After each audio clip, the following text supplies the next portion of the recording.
powered by Asian Paints. প্রিয় দর্শক, আমন্ত্রণ জানাচ্ছি নির্মাণ রসায়ন অনুষ্ঠানে পাওয়ার্ড বাই এশিয়ান পেইন্টস।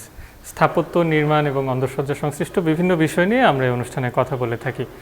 আজ আমরা একটি ইন্টেরিয়র ডিজাইন প্রজেক্টে এসেছি, এর বিভিন্ন ম্যাটেরিয়াল নিয়েও কথা বলবো। আমাদের আজকের অতিথি স্থপতি আবু ইলিয়াস লিঙ্কন, যিনি আর্কসেন্স স্টুডিও নামের একটি স্থাপত্য পরামর্শক প্রতিষ্ঠানের প্রতিষ্ঠাতা। ভাইয়া, স্বাগত আপনাকে। অনেক ধন্যবাদ ভাইয়া। আপনার প্রজেক্টে আমরা এসেছি, দেখে বোঝা যাচ্ছে যে এটার কনস্ট্রাকশন ফেজ চলছে। এখানে আপনারা মূলত কি ধরনের কাজ করছেন?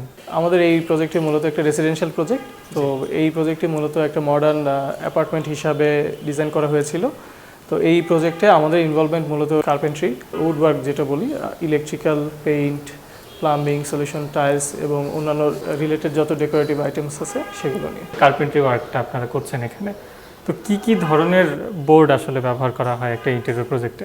তো বোর্ডের কিন্তু অসংখ্য রকম কিন্তু ভেরিয়েশন আছে। আমরা যদি গ্রসলি হিসাব করি যে কয়েকশো রকমের বোর্ড মার্কেটে অ্যাভেলেবল, এবং সেগুলোর থিকনেস, কোয়ালিটি, এগুলো ভেরিয়েশনের কারণে অনেকেই কনফিউজড হয়ে যায় আসলে কোন বোর্ডটা আসলে কোথায় ইউজ করা উচিত। বোর্ড আসলে মূলত 4 প্রকার। এখানে আমরা যদি দেখি যে এখানে শুরুতে আছে হলো আমাদের পার্টিকেল বোর্ড, যেটা পাটখড়ি থেকে। তারপরে আছে হলো আমাদের এমডিএফ বোর্ড, যেটা আসলে কাঠের গুঁড়া থেকে তৈরি হয়। তারপরে আছে আমাদের প্লাই বোর্ড, যেটাকে প্লাইউড বলা হয় সাধারণত, এটা কাঠের সলিড লেয়ার থেকে তৈরি হয়। আর এছাড়া আছে প্লাস্টিকের পিভিসি বোর্ড।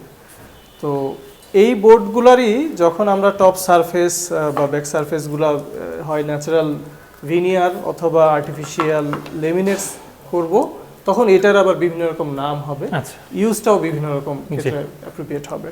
কোন ধরনের বোর্ড আসলে কোন কাজে অ্যাপ্লাই করলে সেটার লংজিভিটি বা কোয়ালিটির দিক দিয়ে কোনো ধরনের কম্প্রোমাইজ হয় না?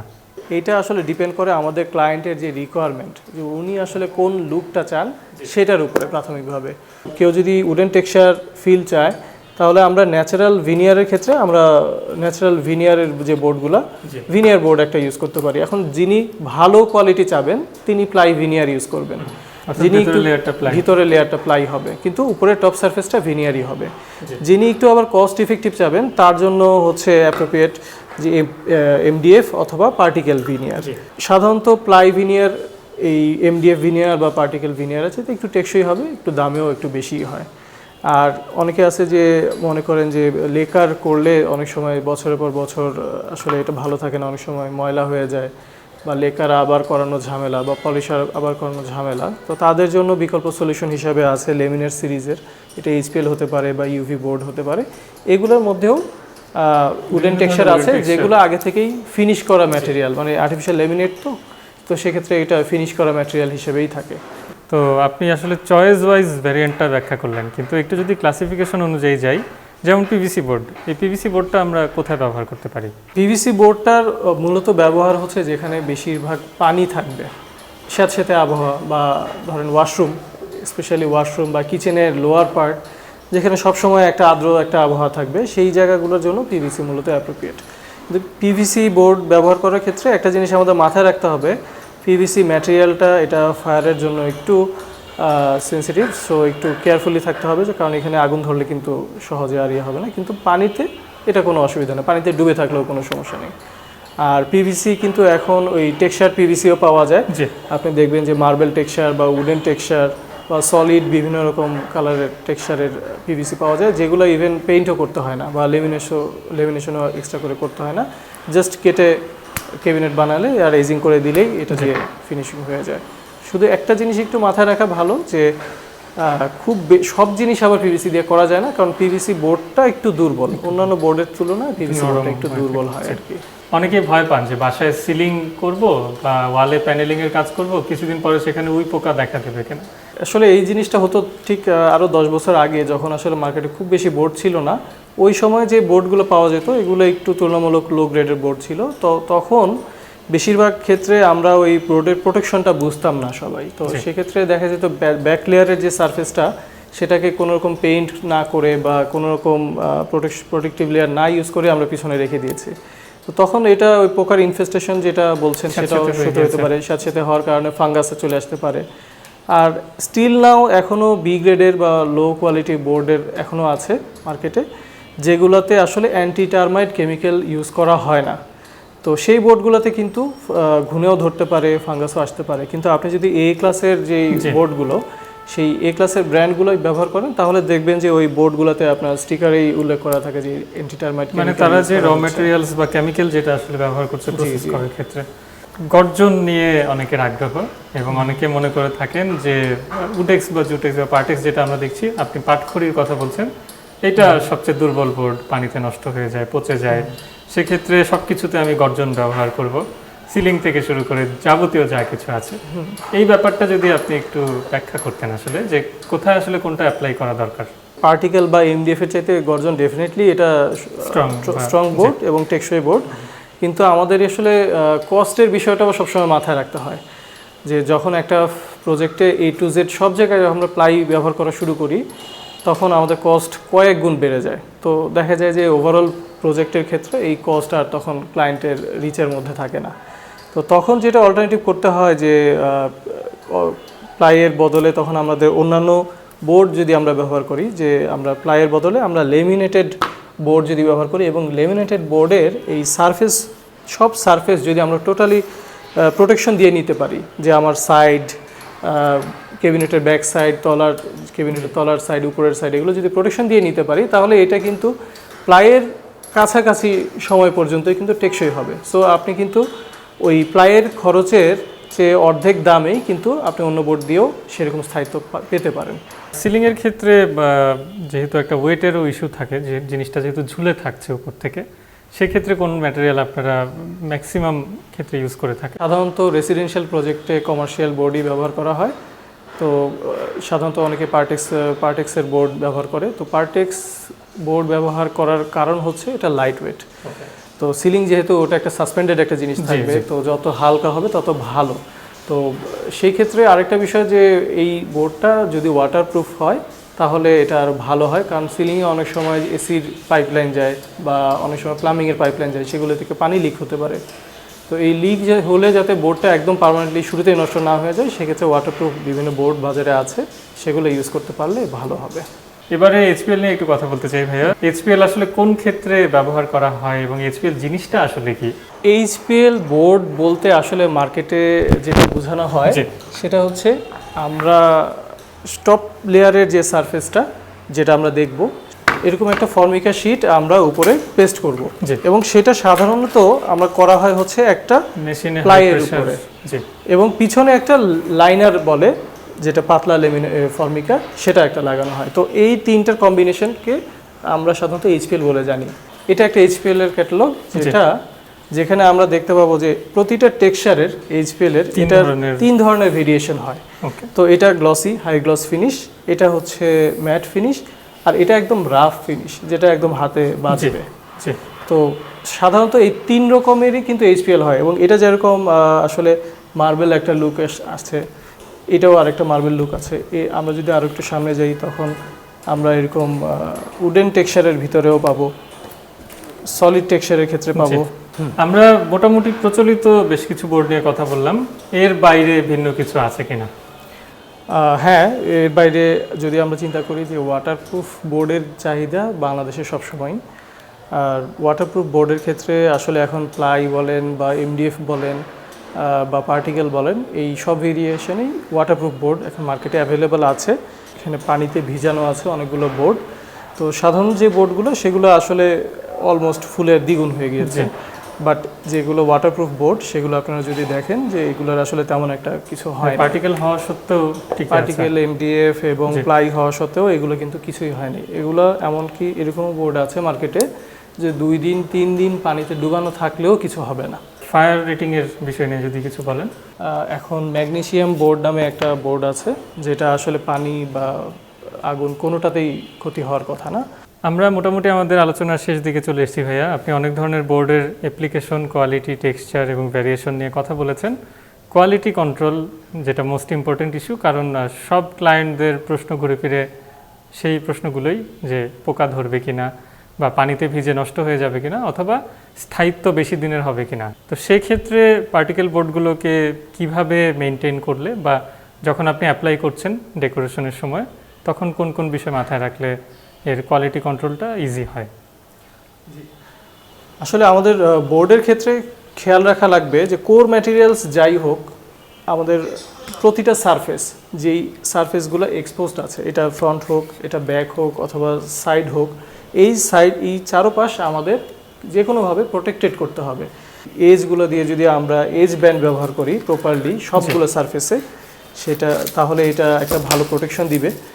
আর এই এজ ব্যান্ড বিভিন্ন রকমের হয়, যেমন এটা পিভিসি এজ ব্যান্ড আছে, আমরা মেটালের এজ ব্যান্ড ব্যবহার করতে পারি, এবং ন্যাচারাল ভিনিয়ারের ক্ষেত্রে লুজ ভিনিয়ার যেটা, সেটাও ব্যবহার করতে পারি। তো ন্যাচারালের ক্ষেত্রে লেকার বা এরকম কোনো প্রোটেকশন দরকার হবে। আর যদি লেমিনেটস হয় বা এইচপিএল হয়, তখন এই প্লাস্টিক পিভিসি অথবা মেটাল এজিং যদি ব্যবহার করা হয়, তাহলে প্রোটেকশনের জন্য যেটা যথেষ্ট। অনেক ধন্যবাদ ভাইয়া, আপনি অনেকক্ষণ সময় দিয়েছেন, অনেকগুলো বিষয় ব্যাখ্যা করেছেন। আপনাকেও অনেক ধন্যবাদ। প্রিয় দর্শক, এতক্ষণ ধরে আমরা বিভিন্ন ধরনের বোর্ড এবং তার ব্যবহার বিধি সম্পর্কে কথা বলেছি। তবে বোর্ডগুলো যখন একটা ইন্টেরিয়র ডিজাইন প্রজেক্টে সাইটে ইমপ্লিমেন্ট করা হয়ে থাকে, কোন কোন ক্ষেত্রে চ্যালেঞ্জ দেখা দেয় এবং কি কি বিষয় মাথায় রাখলে সেসব বোর্ডের স্থায়িত্ব নিশ্চিত করা সম্ভব হয়, সেই বিষয়গুলো ব্যাখ্যা করবেন আর্কসেন্স স্টুডিওর ম্যানেজিং পার্টনার স্থপতি নাজিউর রহমান। আমরা যখন একটা সিলিংয়ের কাজ শুরু করি, শুরুতেই আমরা ফ্রেমিংয়ের কাজটা শুরু করি। তো ফ্রেমিংয়ের কাজ শুরু করলে অবশ্যই ওয়াল এবং ম্যান যে সাপ, সেটা থেকে আমাদের সাপোর্টটা নিতে হবে। তো এখান থেকে আমাদের ড্যাম আসার একটা সুযোগ আছে। তো এই জন্য আমরা পিভিসিটা আগে সেটা প্রোটেকশন দিয়ে নিই, দেন আমরা এই স্ট্রাকচারটা করি। এবং যেহেতু সিলিংয়ের ভিতরে পোকামাকড়ের একটা ব্যাপার থাকতে পারে, এই জন্য আমরা সেটা পেইন্ট করে সেটাকে প্রোটেকশন করে নিই। এবং এটার ভিতরে যে আমাদের ক্যাবলগুলো আছে, সেটাও আমরা প্রোটেকশন অনুযায়ী আমরা ফ্লেক্সিবল পাইপ এভাবে নিয়ে নিই, যেন এখানে কোনো কারণে ইঁদুর বা এসব কাটিং করতে না পারে। দেন আমাদের স্ট্রাকচার হয়ে যাওয়ার পর আমরা এরপরে যে আমাদের বোর্ডটা ইউজ করি, আমরা সাধারণত যে বোর্ড মার্কেটে প্লেন পার্টেক্সটা অ্যাভেলেবেল আমাদের এই বোর্ডটা, বাট আমরা এটা থেকে ইউজ করি, আমরা হলো কমার্শিয়াল যে বোর্ডটা, যেটা বোথ সাইড লেমিনেটেড, সেই বোর্ডটা ইউজ করার চেষ্টা করি, যেন হিট এবং আর্দ্রতার কারণে এটা নষ্ট না হয়। এটার পরে আমাদের যেটা হয় যে বাকিটা আমরা পেন ফিনিশিং করে ফেলি। আমরা একটা ক্যাবিনেট করার ক্ষেত্রে যেটা সবাই গুরুত্ব দিই, সেটা হলো ফ্রন্ট আর সাইডেরটা, কিন্তু এটার পিছনে প্রোটেকশনটা অনেক যে ইম্পর্টেন্সটা আছে, যেটা ড্যামের জন্য, ড্যামেজ বা ফাঙ্গাসের জন্য, সেটার জন্য অবশ্যই প্রোটেকশন নেওয়া উচিত। এই জন্য আমরা সবসময় যেটা করি যে আমাদের যে ক্যাবিনেটগুলো আছে, এটার পিছনে আমরা 3 মিলি একটা পিভিসি দিয়ে প্রোটেকশন করে নেই। এবং এই পিভিসি প্রোটেকশনের পরেও আমাদের বোর্ডের একটা এস দেখা যায়, এটা প্রোটেকশনের জন্য আমরা সাধারণত যেটা করি যে এখানে আমাদের এটা পিভিসিটা দিয়ে আমরা এটাকে প্রোটেকশন দিয়ে থাকি। আমাদের সিলিংয়ে যে স্ট্রাকচারটা আমরা করে থাকি, সেটা যেভাবে আমরা পিভিসি দিয়ে প্রোটেকশন করে থাকি, আমরা যখন কমার্শিয়াল বোর্ডটা আমরা ইউজ করি, সেটার যে এসটা ওয়ালে আমাদের টাচ আপ হয়, সেটা তো আমরা পিভিসি দিয়ে প্রোটেকশন দিয়ে দেন আমরা একটা গ্রুপ ক্রিয়েট করি, যেন এটা ওয়াল থেকে প্রোটেকশন থাকে আমাদের যে কমার্শিয়াল বোর্ডটা, যেহেতু আমাদের এখানে কাটিংটা পড়ে যায় এসটাতে, সেটা সাথে আমাদের এটা ওয়াল থেকে যে কানেকশনটা আছে, যেন সেটা জয়েন্ট ফেটে না যায়, এই ব্যাপারগুলো আমাদের উপকারে আসে। প্রিয় দর্শক, আজকের অনুষ্ঠানে আমরা আপনাদের নানা ধরনের বোর্ড এবং এর ব্যবহার বিধি সম্পর্কে জানাতে চেষ্টা করেছি। আশা রাখি এই আলোচনার মাধ্যমে আপনারা উপকৃত হবেন। এবারে নিচ্ছি ছোট্ট একটা বিরতির পর থাকবে এক্সপার্ট টাইম, সে পর্যন্ত সঙ্গেই থাকুন।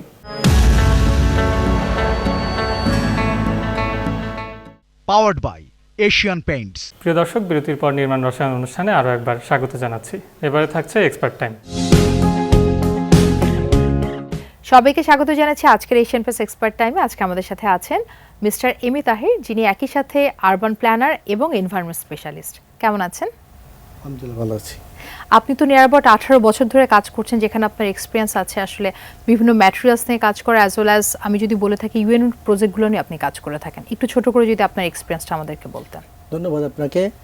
আমরা দীর্ঘ 18 বছর যাবৎ বাংলাদেশ এবং জাতিসংঘের বিভিন্ন প্রজেক্টে, কনস্ট্রাকশন এবং ওয়াশ অ্যান্ড স্যানিটেশন প্রজেক্টে আমরা কাজ করে যাচ্ছি, যেটা দীর্ঘ 18 বছর অভিজ্ঞতা আমরা বলতে পারি যে আমরা বহু ধরনের চ্যালেঞ্জ এখানে ফেস করে থাকি, যে চ্যালেঞ্জগুলো মোকাবিলা করার জন্য আমরা সর্বদা সচেষ্ট থাকি। এবং এই প্রজেক্টগুলো যথেষ্ট সেন্সিটিভ, এবং এই প্রজেক্টগুলো বাস্তবায়নের ক্ষেত্রে আমাদেরকে যথেষ্ট দায়িত্ব নিয়ে বাস্তবায়ন করতে হয়, আমাদের টিমকে যথেষ্ট দায়িত্ব নিয়ে বাস্তবায়ন করতে হয়। এখানে অনেকগুলো চ্যালেঞ্জ আমাদের ফেস করতে হয়। কিন্তু যেহেতু চ্যালেঞ্জের কথা অনেকবারই আসছে, যদি আমরা ছোট করে জানতে চাই যে আসলে কোন চ্যালেঞ্জগুলো মেইনলি ফেস করেন এবং যেটা আসলে মিটিগেট করা অনেক বেশি কঠিন হয়ে যাচ্ছে। স্পেশালি ওয়াশ অ্যান্ড স্যানিটেশন প্রজেক্টে আমাদের যে চ্যালেঞ্জগুলো বেশি ফেস করা লাগে, সেটা হচ্ছে যে আমরা যখন আন্ডারগ্রাউন্ড ওয়াটার রিজার্ভার এবং ওয়াটার রিজার্ভার করি, ওয়াটার ট্যাঙ্কি করি, তখন সেগুলোতে বেসিক্যালি কনস্ট্রাকশন ওয়ার্কম্যানশিপের কারণে আমাদের বিভিন্ন ধরনের ত্রুটি পরিলক্ষিত হয়, স্পেশালি লিকেজ হয়, যেটার ক্ষেত্রে আমরা সাধারণত চেষ্টা করি যে কনস্ট্রাকশনের লিকেজগুলো আমাদেরকে ফিল আপ করার জন্য আমরা বিভিন্ন ধরনের কেমিক্যাল ইউজ করে থাকি। সেই কেমিক্যালগুলো দিয়ে আমরা কনস্ট্রাকশন যে ওয়াটার ট্যাঙ্কি এবং রবার ট্যাঙ্কি লিকেজটা হয় সেটা আমরা ফিল আপ করার চেষ্টা করি। এর পাশাপাশি আমাদের যে সমস্যাগুলো হয় স্পেশালি যখন ওয়াশ প্রজেক্ট করি টয়লেটগুলোর ক্ষেত্রে, আমাদের যখন প্লাম্বিং ওয়ারিং হয়, ওয়ারিংগুলোর ক্ষেত্রে যে জয়েন্টগুলো থেকে অনেক সময় ওটা লিকেজ হয়, যার দরুন আমাদের দেখবেন যে টয়লেটের উল্টা পাশে, বিশেষ করে যে পাশে আমরা টাইলসটা লাগাই তার উল্টা পাশে বিভিন্ন ধরনের ড্যাম পরিলক্ষিত হয়। এগুলোর ক্ষেত্রে আমরা স্পেশালি যে বিভিন্ন ধরনের কেমিক্যাল আমরা সাধারণত ইউজ করে থাকি। এই কেমিক্যালগুলোর নিয়ে যেহেতু কথা হচ্ছে, কেমিক্যালগুলো আসলে সোর্সিং করা বা কেমিক্যালগুলো আসলে ওয়ারেন্টি প্রোডাক্ট কিনা সেটাও তো বোধহয় একটা কঠিন চ্যালেঞ্জ আপনাদের জন্য। সেই ক্ষেত্রে কোন ধরনের কেমিক্যালগুলোকে আপনি প্রায়োরিটি দিচ্ছেন? আমরা সাধারণত চেষ্টা করি যে ব্র্যান্ডেড কেমিক্যালগুলো ইউজ করার জন্য। আমাদের দেশে স্বনামধন্য যে সকল পণ্য আছে, যে সকল কোম্পানি আছে, সেসব কোম্পানি থেকে আমরা প্রোডাক্টগুলো ইউজ করি। স্পেশালি আমরা ওয়াটার লিকেজের জন্য এবং ড্যাম প্রুফের জন্য আমরা চেষ্টা করি যে স্মার্ট কেয়ার ড্যাম ব্লক, যেটা ডিবি 2K সিমেন্টিয়াস কোটিংটা কেমিক্যালের সাথে আমাদের বন্ডিং এজেন্ট অনেক ভালো হয়, এবং যেটা হচ্ছে যে কনস্ট্রাকশন যে মোটর থাকে এইটার সাথে আমাদের যে ডিউরেবিলিটি অনেক ভালো পাই আমরা, সেই জন্য এডিশনটাও বোধহয় একটু বেটার অনেক আছে। ভালো হয়। এই তো গেল আসলে ওয়েট এরিয়ার কথাগুলো আমরা জানলাম, ওয়াশরুমের অপোজিট ওয়ালে ড্যাম্প হলে আমরা কি ইউজ করব, কিন্তু ছাদ তো একটা বড় জায়গা। সো এই ছাদে এখন কি ধরনের সলিউশন আপনারা ইউজ করছেন? ট্রেডিশনাল যে সলিউশনটা ছিল তারও বাহিরে, বা এখন কি সলিউশন আপনারা ফলো করেন? ধন্যবাদ আপনাকে। আপনি জানেন যে আমরা বিগত দিনগুলোতে ছাদগুলোতে আমরা কাস্টিংয়ের পরে যে জিনিসটা ইউজ করতাম সেটা প্যাটার্ন স্টোন এবং আমরা লাইম ট্রেসিং করতাম, যেটা জলছাদ যেটাকে বলে, সহজ ভাষায় জলছাদ যেটাকে বলে, সেটা অনেক দিন যাবত ইউজ হয়ে এসেছে। এবং সেটা জলছাদের ক্ষেত্রে যেটা হয়, বিল্ডিংয়ের ওয়েটটা বেড়ে যায়। ওয়েটটা বেড়ে যাওয়ার কারণে অনেক সময় হচ্ছে যে পানি জমার কারণে নিচে ছাদের নিচে বিশেষ করে বটম সারফেসে আমরা অনেক ড্যাম লক্ষ্য করতে পেরেছি। সেক্ষেত্রে আমরা চেষ্টা করেছি যে বর্তমান যে প্রজেক্টগুলো আমরা করছি এবং আমাদের দেশে যে প্রজেক্টগুলো আছে সেই প্রজেক্টগুলোর ক্ষেত্রে আমরা এই ধরনের ট্রেডিশনাল যে সলিউশনগুলো আছে ওইগুলো বাদ দিয়ে লেটেস্ট যে টেকনোলজি আছে সেই লেটেস্ট টেকনোলজি আমরা ইউজ করার চেষ্টা করেছি। হিট প্রুফ এবং ওয়াটার প্রুফ, ড্যাম প্রুফ যে সকল কেমিক্যাল আছে সেটা ইউজ করার জন্য যেটার এসআরআই ইন্ডেক্স 98%। সেক্ষেত্রে আমাদের টেম্পারেচার অলমোস্ট 8 to 10% রিডিউস হয়ে যাবে রুফটপে। সেক্ষেত্রে ড্যাম প্রুফও হবে এবং টেম্পারেচারটা ছাদের অনেক কমে যাবে। এটা তো আসলে আমরা জানলাম ছাদের যে সলিউশনটা আছে, তার মানে ছাদে আমরা এমন কোনো সলিউশনই চাচ্ছি যেটা একই সাথে হিট প্রুফিং এবং ড্যাম প্রুফিং আমাদের। অবশ্যই আমরা চাই, কারণ আমরা যে এই ধরনের সলিউশন পেলে আমরা আমাদের যে বিষয়গুলো থাকে যেগুলো ছাদটাকে আমরা ফুললি ইউজ করতে পারি, ছাদটাকে ওপেন স্পেস হিসেবে ইউজ করতে পারি। বাংলাদেশে ট্রেডিশনালি যেটা হয়, ছাদটা অনেক গরম হয়ে যায়, সবাই ছাদে সাধারণত কী করে গার্ডেন করে নিচে রিসেন্টলি রুফটপের জন্য যেখানে হিটটা কম যায়। তো সেক্ষেত্রে এই ধরনের কেমিক্যাল আমরা যদি পাই ইউজ করি সেক্ষেত্রে আমরা সবাই অনেক বেনিফিটেড এবং ছাদটাকে প্রপারলি ইউজ করতে পারবো। বিশেষ করে যারা টপ ফ্লোরে থাকে তারা আসলে বেনিফিটটা বেশি বুঝবে। বিশেষ করে যারা টপ ফ্লোরে থাকে তারা তো অবশ্যই, কারণ টপ ফ্লোর ঢাকা শহরে যতগুলো বিল্ডিং আছে টপ ফ্লোর সবচেয়ে কম দাম। রিয়েল এস্টেটের দিক থেকে যদি চিন্তা করা হয় টপ ফ্লোর সাধারণত কেউ কিনতে চায় না, জাস্ট ফর হিট এবং ড্যাম। এই বিষয়গুলোকে যদি প্রপারলি সলভ করা যায় তাহলে টপ ফ্লোরটাও প্রপারলি ইউজ করতে পারবে এবং সেক্ষেত্রেও তারা অনেক বেনিফিটেড হতে পারে। থ্যাংক ইউ সো মাচ, আপনি এত ব্যস্ততার মধ্যে আমাদেরকে সময় দিলেন, ধন্যবাদ। ধন্যবাদ আপনাকে। দর্শক, আজকে আমরা আসলে ডিটেইল একটা ডিসকাশন করলাম আমাদের এক্সপার্ট এম.এ. তাহের স্যারের সাথে, এবং আমরা এখান থেকে জানতে পারলাম ছাদের সলিউশন আমরা আসলে কী ধরনের প্রোডাক্ট ইউজ করতে পারি এবং ওয়েট এরিয়া যদি হয় সেক্ষেত্রে আমাদের সলিউশনটা কী হতে পারে। আশা রাখছি এই ডিসকাশন আপনাদের ডিসিশন মেকিংয়ে হেল্প করবে।